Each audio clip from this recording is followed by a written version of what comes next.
Narito ang latest update natin sa paborito niyong tambalang Francine Diaz at Seth Fedelin.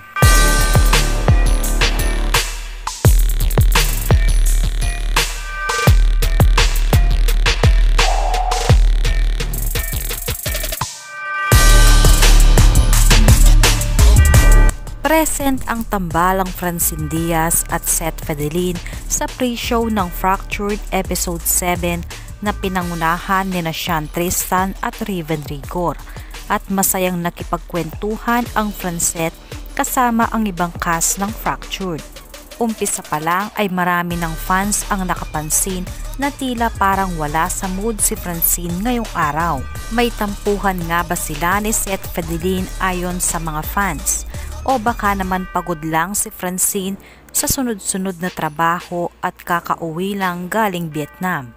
Sa gitna ng kwentuhan ng mga cast, nag-uusap ang dalawa at may pinapakita si Seth Fedelin kay Francine sa kanyang cellphone.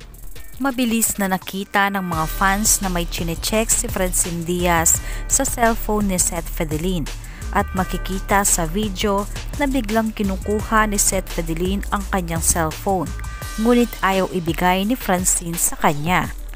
Ano kayang tinitingnan ni Francine sa cellphone ni Seth, tanong ng mga fans.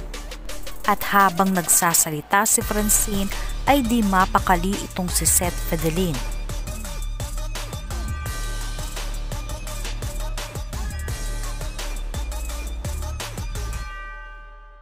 May tampuhan nga bang naganap ngayong araw sa dalawa?